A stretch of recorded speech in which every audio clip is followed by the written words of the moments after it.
Presiden RI terpilih Prabowo Subianto mengaku dirinya dipersiapkan betul oleh Presiden Jokowi menjadi Presiden RI berikutnya setelah Jokowi tak memimpin Indonesia lagi. Hal ini disampaikan Prabowo saat menghadiri Halal Bihalal PBNU kemarin hari Minggu. Bersama Wapres terpilih Gibran Rakabuming Raka, Prabowo bilang dirinya kembali maju di Pilpres 2024 berkat Jokowi. Prabowo pun meminta arahan Jokowi setelah dirinya menyatakan akan maju bertarung di Pilpres 2024. Waktu saya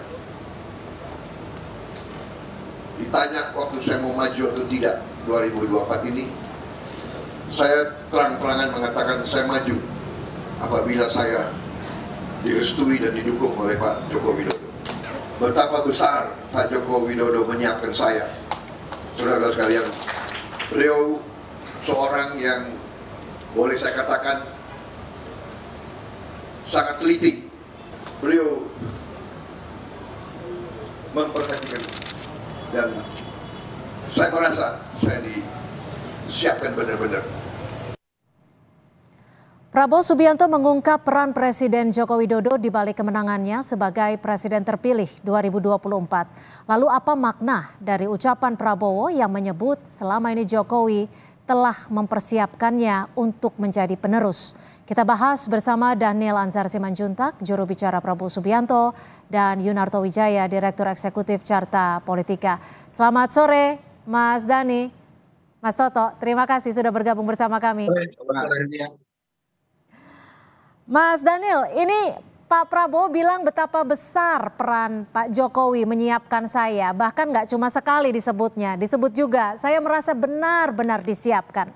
Apa maksud dari statement ataupun kalimat ini, Mas Daniel? Mbak Cynthia, sejak awal Pak Prabowo memang menyatakan bahwasannya beliau akan maju menjadi calon presiden di 2024 nanti apabila mendapat restu dari Pak Joko Widodo, presiden pada saat ini. Itu sudah beliau sampaikan sejak tahun 2022 ketika beliau menyampaikan ketika kami diskusi misalnya bertanya apakah Bapak akan maju lagi 2024, Pak Prabowo selalu menyampaikan beliau adalah Menteri Pertahanan pada saat ini, beliau adalah anak buah, bahasa yang selalu disampaikan oleh Pak Prabowo begitu, anak buah dari Presiden. Tentu ketika ingin melangkah secara politik, beliau harus memohon izin dari atasan beliau. Itu tradisi Pak Prabowo. Nah, ketika muncul keinginan, dorongan untuk menjadi calon presiden, Pak Prabowo langsung bertanya kepada Pak Presiden, dalam hal ini Pak Jokowi, apakah kalau beliau maju di 2024 nanti akan diperbolehkan atau diizinkan oleh Pak Presiden. Dan jawaban Pak Presiden pada saat itu mempersilahkan Pak Prabowo untuk maju di 2024. Nah,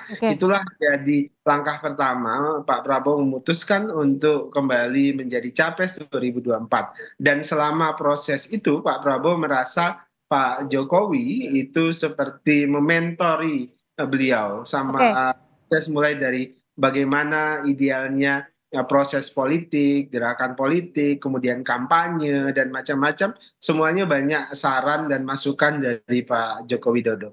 Oke, tapi begini Mas Daniel, artinya restu dan disiapkan tuh beda jauh loh.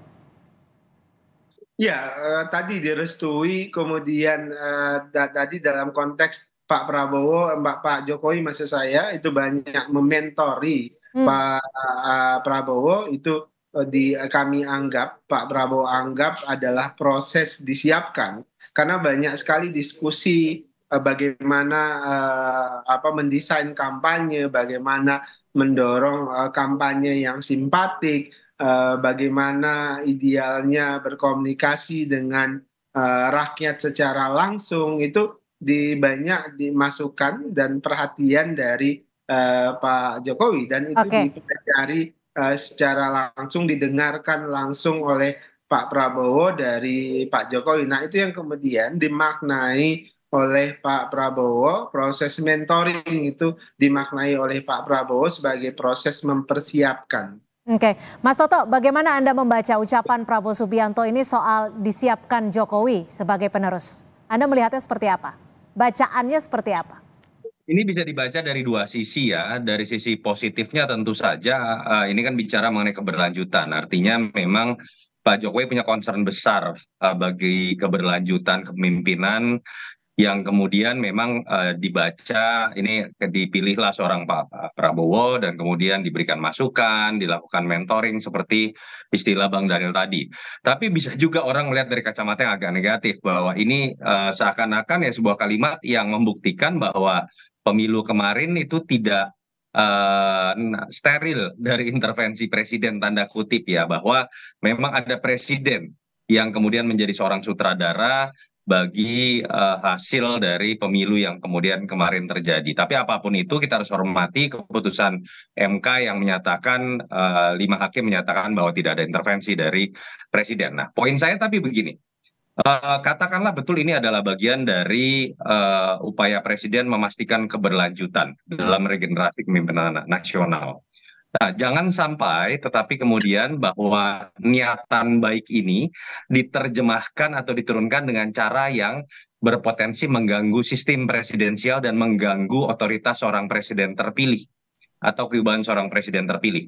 Artinya apa? Bahwa ketika presiden sudah terpilih, hak prerogatif yang melekat di dirinya itu hanya boleh betul-betul dilakukan oleh dirinya. Contoh, bagaimana kemudian memilih menteri-menteri yang ada dalam kabinet, yang boleh memilih sebesar apapun jasa seorang Jokowi terhadap kemenangan Prabowo itu hanya Pak Prabowo.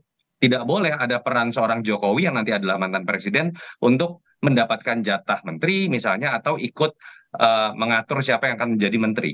Yang kedua, dalam konteks menentukan arah kebijakan atau program yang memiliki kontrak politik hanya seorang Prabowo, bukan Jokowi. Jadi dalam konteks ini sehebat apapun peran seorang Jokowi seperti ada dalam kalimat yang diucapkan oleh Pak Prabowo, tapi tetap Pak Jokowi adalah seorang mantan presiden.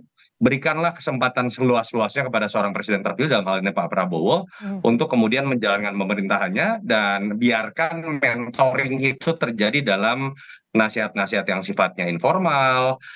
Tidak perlu juga dipaksakan misalnya Pak Jokowi harus mendapatkan jabatan yang sifatnya istimewa, apalagi kalau kemudian sampai bisa dikatakan offside dari sistem presidensial yang memang kita anut. Secara umum seperti itu, Cindy.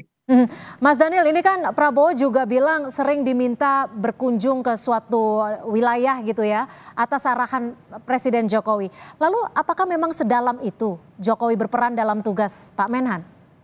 Tadi saya sebutkan Mbak Cynthia, ini proses mentoring.